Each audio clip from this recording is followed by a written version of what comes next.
tó fi máa ń kélé pé ní àwọn èèyàn. Ẹ má gbàgbé lórí ètò wa ẹ bá wa dá sí i, mo ti ṣe fọ́nrán méjì kan lé lórí.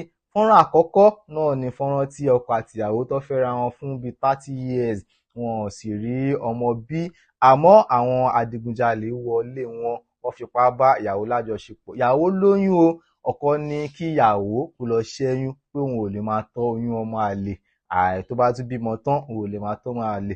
Ìyàwó dẹ̀ ní òun ò lè ṣẹ́yún o torí àwọn tí ń wá ọmọ sìn 30 years ago ni òun máa fi ọmọ yẹn sílẹ̀. Ọ̀rọ̀ eléyìí ń dá wàhálà lẹ̀ sí wọn, kò yé wọn mọ́, wọn ní kí ni káwọn ṣe. Ẹ bá wa dá sí i, fọ́nrán náà wà lórí péjì tí a wà yìí. Mo sì ṣe fọ́nrán kan náà tí ọkọ ṣèṣì pa arábìnrin kan tí ẹjọ́ wà nílé ẹjọ́. Adájọ́ sì ní pé àfi kí ìyàwó mẹ́yìn lélẹ̀ kí wọ́n lè fi ọkọ ẹ̀ sílẹ̀ ló kù. Ìyàwó ọ̀rọ̀ náà sọ síyàwó lẹ́nu, ó buyọ̀ sí, kò mọ ohun tí ó yẹ kó ṣe. Ẹ bá wa dá sí ìyẹn náà. Àmọ́ kí wá ni ohun tí mo mú wá fún yín lénìí? Ohun tí mo mú wá fún yín lénìí ó pọ̀ rárá torí ní láti gbà yín lákòókò. Ohun àkọ́kọ́ ni wípé ṣé ẹ ti gbọ́ àkú oríire, àkú ayọ̀ náà.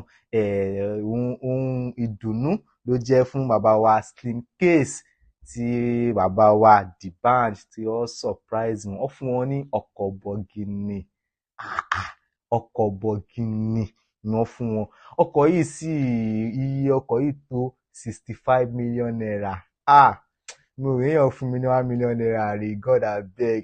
Ẹ̀yin ará ilé, ọkọ̀ bọ̀gìnì 65 million naira. Kíyàn tó dáṣì yàn ní mọ́tò 65 million naira. Tẹ bá rí fọ́nrán náà, tẹ bá rí bí inú bàbá wa Slimcase ṣe dùn, tẹ bá rí bó ṣe dọ̀bálẹ̀ bí ọmọ kókó, tẹ bá rí bó ṣe pariwo, ẹ máa rí pé ìdùnnú àtayọ̀ ni. Bẹ́ẹ̀ sì ni èèyàn kan tún sọ ní ṣé ọkọ̀ yìí ò tóbi jù fárákùnrin yìí, ṣé ó máa rówó ṣe maintenance ẹ̀. Àwọn èèyàn, àmọ́ làákàyè wà ńbẹ̀ náà, àmọ́ pẹ̀lú gbogbo ẹ̀ náà, ju gbogbo ẹ̀ lọ náà, ẹni tẹ́ ẹ fún lọ́kọ̀ 65 million naira, ṣé ẹ fún ní ohun tó máa fi máa maintain ọkọ̀ náà, kó má di pé ó máa di oṣù mélòó kan ẹ máa padà wá pé ẹ fún lọ́kọ̀ ó páàkì ẹ̀ kalẹ̀, àbí ẹ fún lọ́kọ̀ kò lò dáadáa o. Maintenance mọ́tò ó ju kíyàn gbé ìyàwó sílé lọ o, ó ju oúnjẹ tíyàn máa fi bọ́ ọmọ lọ o. Maintenance mọ́tò ń ṣe nǹkan kékeré. Àwọn ẹ jẹ́ a dúpẹ́ lọ́wọ́ bàbá wa D'banj.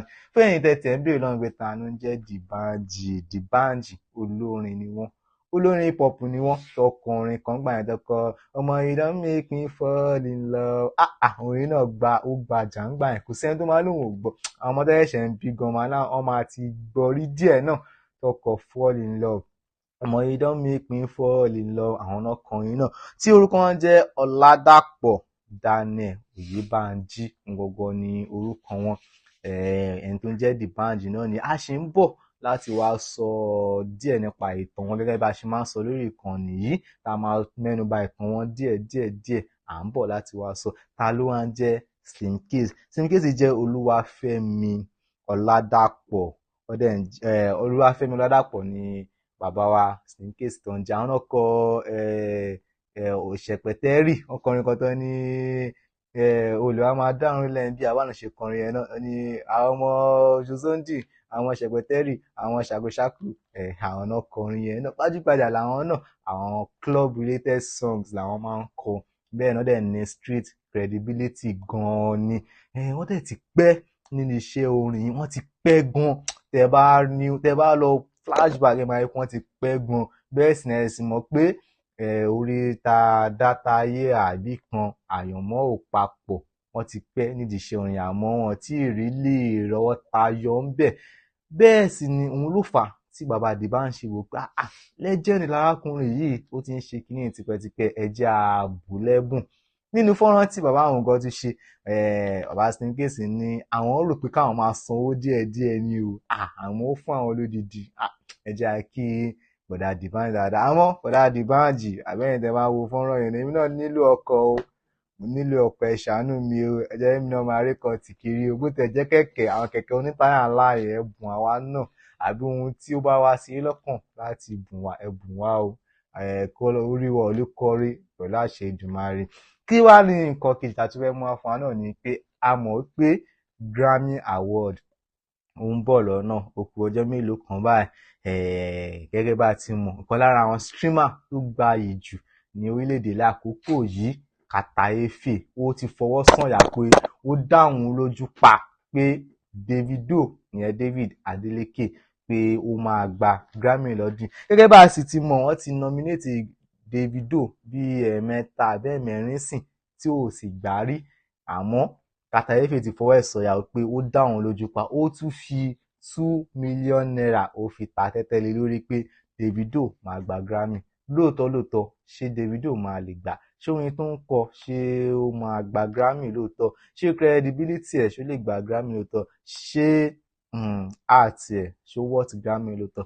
Ó dìgbà tó bá announce ká tó mọ̀. Lórí ètò wa, ètò yín ní àkókò àlejò báyìí lọ. Mo ṣe mú fọ́nrán kan bọ̀ lórí ètò ẹ bá wa dá sí ọ̀rọ̀ náà, ó ṣe bó ṣe rí. Ọkọ àti ìyàwó náà tún ní o, wọ́n ti bára wọn gbé, kódà wọ́n ti bímọ mẹ́ta, àmọ́ DNA test fi yé wa pé ọmọ mẹ́tẹ̀ẹ̀ta kò sí ti ọkọ ń bẹ̀ o, ọkọ kọ́ ló lọ́mọ mẹ́tẹ̀ẹ̀ta.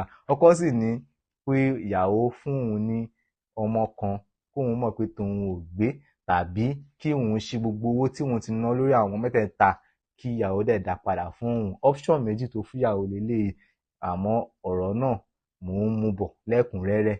Ẹ̀yin tí bá ṣe ń bá mi pàdé nígbà àkọ́kọ́, ẹ má wọ̀ kúrò, ẹ bá mi like, ẹ bá mi comment, ẹ bá mi share, kẹ́dẹ̀ bá mi subscribe sórí YouTube channel yìí, kẹ́dẹ̀ bá mi tọ́ notification yẹn kalẹ̀. Èmi ọmọ yẹn náà ni, àbúrò yín Ládọ̀lé Adéwálé Wàtúbọ̀, wọ́n sì Painkiller. Ó dàbọ̀.